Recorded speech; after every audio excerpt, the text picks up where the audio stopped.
এই পুর দিচ্ছি।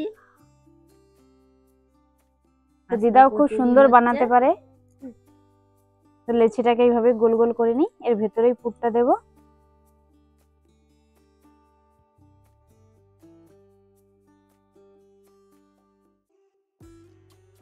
নমস্কার বন্ধুরা, মাম্পি কুকিং রেসিপি চ্যানেলে আপনাদের অনেক অনেক স্বাগত জানাই বন্ধুরা। তো চলে এসেছি আজকে আবারও রান্নাঘরে।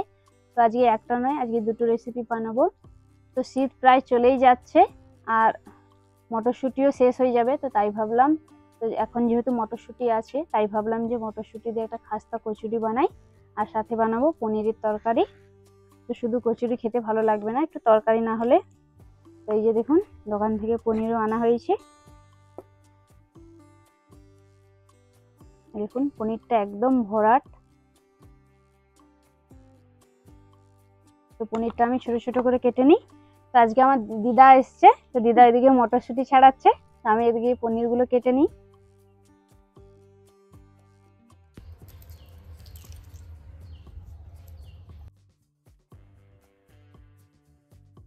তো পনিরগুলো বেশি বড় বড় সাইজ করব না, যেহেতু কচুরির সঙ্গে খাওয়া হবে, তাই একটু ছোট ছোট সাইজের কেটে নেব। আগে আগে চাকা চাকা করে নিই। তো এইভাবে পনির রান্না করা যায়, এইরকম বড় বড় সাইজের। তো সেটা খেতে আরো ভালো লাগবে আর দেখতেও খুব সুন্দর লাগবে। তো এইভাবে লম্বা লম্বা করে আগে কেটে নিই, তারপর ছোট ছোট পিস করব।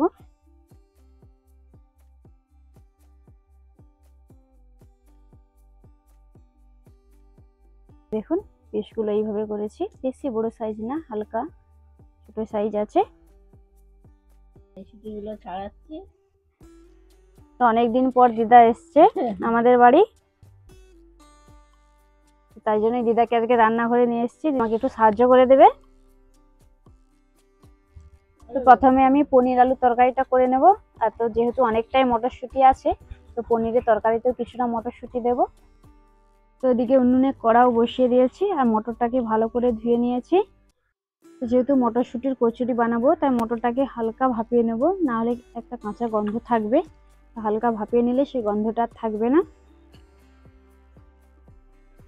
তো আপনারা কাঁচাও করতে পারেন, তবে একটু বেশি মশলা দিয়ে করলে তাহলে গন্ধটা ছাড়বে না, কিন্তু একটু ভাপিয়ে নিলে ভালো হবে।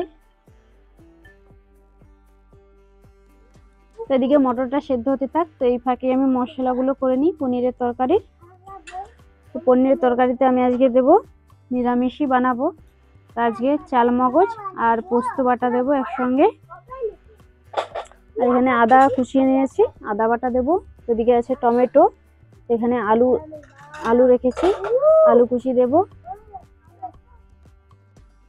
তো মটরটা একদম হালকা ভাপানো হয়ে গেছে, এরপর মটরটা ছেঁকে তুলে নিই। এই দেখুন, মটরটা বেশি ভাপানো যাবে না, একদম হালকা, জলটা ফুটলেই তারপর মটরটা নামিয়ে নিলেই হয়ে যাবে। মটরটা আমি ছেঁকে নিয়েছি, এটা বাড়ি গিয়ে আমি মিক্সিতে বেটে নিয়ে আসবো।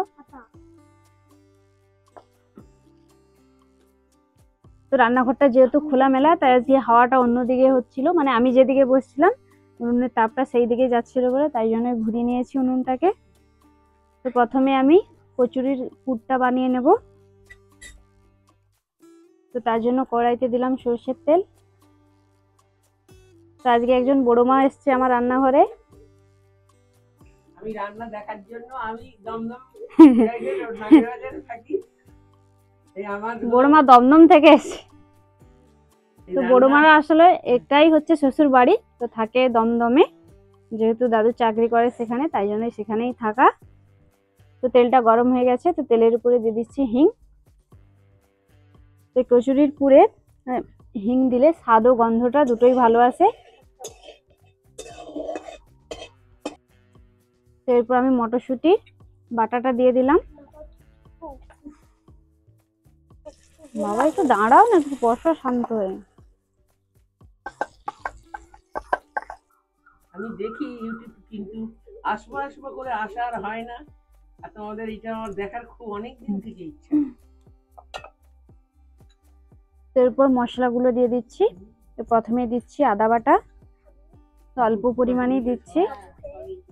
তো এরপর দিচ্ছি জিরে গুঁড়ো, মাসিকে বলবো হাবু দাদাকে দেখো, এই যে আমার হাবু দাদা একদম এসেছে। অল্প করে। তো এরপর দিচ্ছি কিছুটা গরম মশলা গুঁড়ো। তো এরপর দেবো লঙ্কা গুঁড়ো। তো যেহেতু বাচ্চারা খাবে তাই জন্য আমি কাঁচা লঙ্কা দিইনি, তাই লঙ্কা গুঁড়োই দিচ্ছি একদম অল্প করে। এরপর মশলাগুলোকে ভালোভাবে মিশিয়ে এরপর নাড়তে থাকবো যাতে নিচে বসে না যায়। দেখুন এইবার অনবরত একটু নাড়তে হবে। তো এদিকে আমি পুরটা বানাচ্ছি, দিদা ওইদিকে ময়দা মাখাচ্ছে। দিদা ময়দাটা মাখিয়ে দাও তাহলে। হ্যাঁ হ্যাঁ, এই যে আমি দিচ্ছি, এই যে লবণ, চিনি আর তেল দিয়ে ময়দাটা মাখিয়ে নেবে।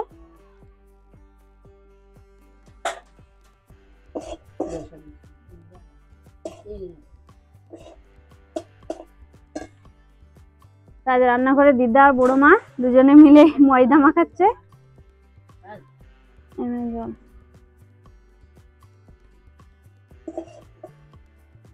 তো এদিকে মটরশুটির পুরটা হয়ে গেছে, এরপর নামিয়ে নিচ্ছি। এইভাবে শক্ত শক্ত করে বানিয়েছি। দিদা ময়দা মাখা হয়ে গেছে? হ্যাঁ, তো তুমি ঢাকা দিয়ে রেখে দাও, আমি এদিকে তরকারিটা করে নিই। তো প্রথমে আমি পনিরটা ভেজে নেব, তাই জন্য কড়াইতে সাদা তেল দিয়ে দিলাম। তো তেলের উপরেই অল্প হলুদ দিলাম যাতে পনিরের কালারটা আসবে, একদম অল্প করেই দিলাম।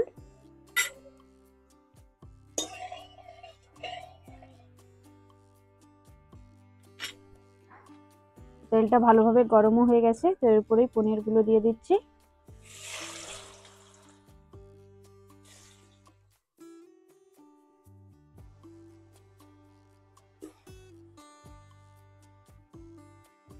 দেখুন হলুদটা দেওয়ার জন্য পনিরের কালারটা হালকা হলুদ এসছে, দেখতেও খুব ভালো লাগে। তো পনিরগুলো ভাজা হয়ে গেছে, তো একই তেলে আমি আলুগুলোকেও ভেজে নেব।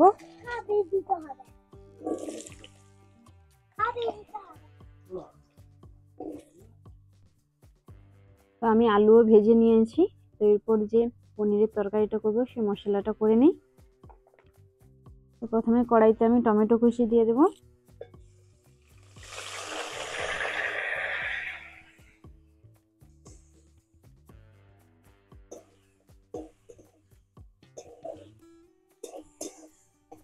টমেটোটা হালকা গলে গেলে এরপর বাকি মশলাগুলো সব একসঙ্গে দিয়ে দেবো। টমেটো দিয়েই আমি এখানে আদা বাটা, হলুদ গুঁড়ি ও লঙ্কা গুঁড়ি দিয়ে মশলাটা ভালোভাবে কষে নিয়েছি। তো এরপর দেবো আমি পোস্ত বাটা ও চালমগজ বাটা।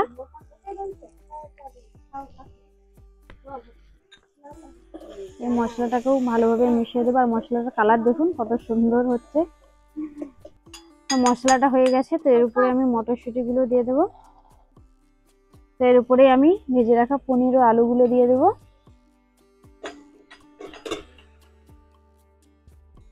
দিয়ে এরপর ভালোভাবে একটু মিশিয়ে নিলেই তারপর জল দিয়ে দেবো। তো এদিকে গায়ে গায়ে পনিরের তরকারিটা একদম গায়ে গায়ে হবে, এদিকে তরকারিটা হতে থাক। ওইদিকে দিদা আর আমি পুর দিয়ে মানে লেচিটা বানিয়ে নিই।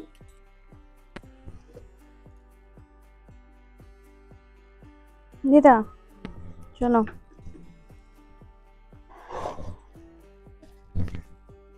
আর ময়দাটা দেখে দিই, দিদা কত সুন্দর নরম করে মাখিয়েছে একবারে।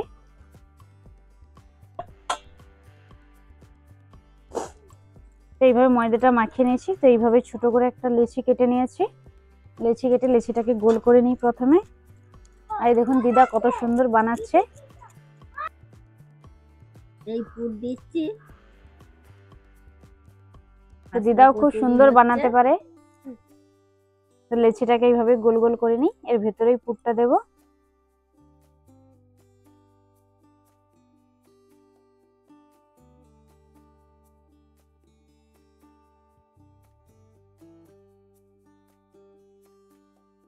এই যে গোল করা হয়ে গেছে, এর ভেতরেই পুরটা দিয়ে দিলাম। দিয়ে এইভাবেই হাত দিয়ে পিছন দিকটা ভালোভাবে মুড়ে নিলেই হয়ে যাবে। মুড়ে যেরকম আবার এইভাবে গোল করে নিলেই, এই যে গোল হয়ে গেলে এরপর হাত দিয়ে ভালোভাবে একটু চেপে নিলেই হয়ে যাবে। হ্যাঁ দাদু ভাই এখানে এসো।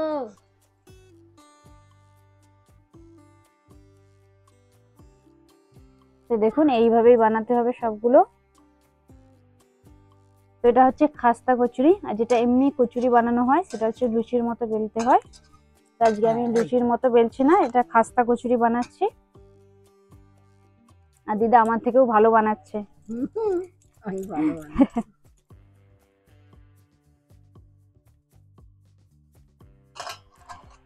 তো এইভাবে আমি একে একে সবগুলো, আমি আর দিদা সবগুলো বানিয়ে নিই।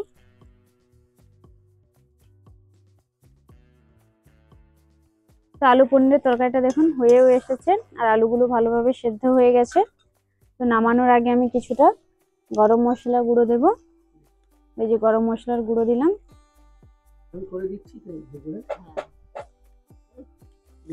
আর কিছুটা চিনি দিলাম।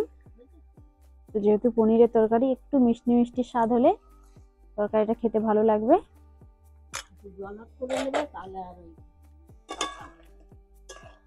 এরপর ভালোভাবে মিশিয়ে নিলে আমাদের পনিরের তরকারি একদম রেডি। তরকারিটা হয়ে গেছে, এরপর থালাতে নামিয়ে নিলাম।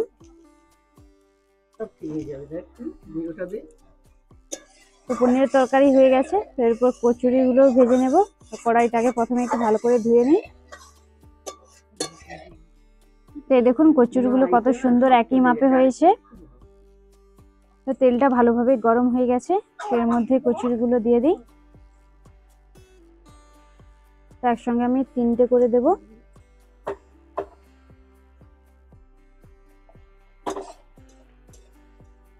তো এরপরে পরে তেলটা ছেটালে দেখুন কচুরিগুলো খুব সুন্দর ভালোভাবে একটু ফুলে ওঠে।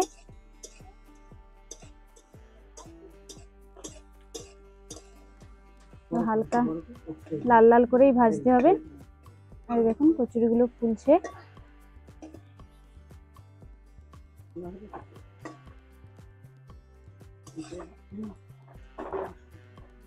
আর খাস্তা কচুরি খেতে খুবই ভালো লাগে, আর একটু মচমচা হলে তো আরো ভালো লাগবে খেতে।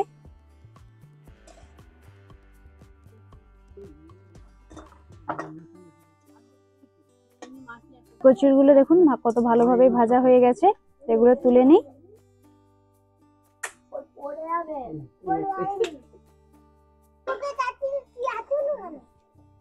এরপর বাকি যেগুলো আছে সেগুলো একইভাবে ভেজে নেব।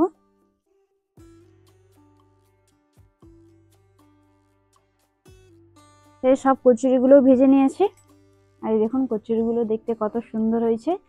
তো এখন খেতে কিরকম হয়েছে আগে দিদা আর বড় মাকে খেতে দিয়ে দিই।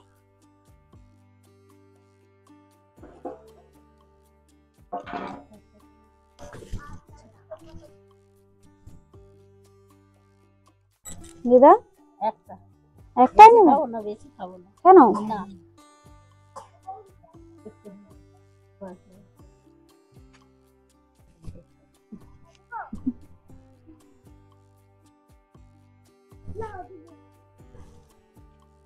দিদা বড় মাকে আগে দিয়ে দিই, তারপর আমিও খাবো। তো দিদা বড় মা ভাত খাওয়া হয়ে গেছে, তাই জন্যই এমনি টেস্ট করার জন্যই খাচ্ছে একটুখানি। হ্যাঁ, তো দিদাদের সঙ্গে আমিও বসে গেছি খেতে। এই দেখুন কচুরির পুরটা দেখুন একদম ঠাসা পুর দেওয়া হয়েছে।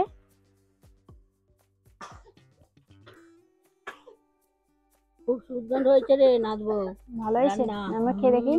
হেভি হয়েছে, পনিরটা একদম নরম তুলতুল করছে, তুলতুল করছে। সুন্দর তরকারিটা হয়েছে। আসো বাবা। আজকে তুমি যেমন কচুরিটাও সুন্দর হয়েছে তেমনি পনিরটাও সুন্দর। আমারটা ঠান্ডা, খাও। তো আজকে দুটো রান্নাই খুবই ভালো হয়েছে, তো আপনারা এইভাবে বাড়িতে বানিয়ে দেখুন, খুবই ভালো লাগবে খেতে। তো আজকের রেসিপিটা এই পর্যন্ত, দেখা হবে অন্য একটা রেসিপি নিয়ে। তো ততক্ষণ পর্যন্ত আমাদের চ্যানেলটিকে প্লিজ সবাই সাবস্ক্রাইব করবেন, আর বেশি বেশি করে লাইক করবেন সবাই। মাম বলে টাটা, দেখি তো টাটা। টাটা টাটা টাটা বলে দাও।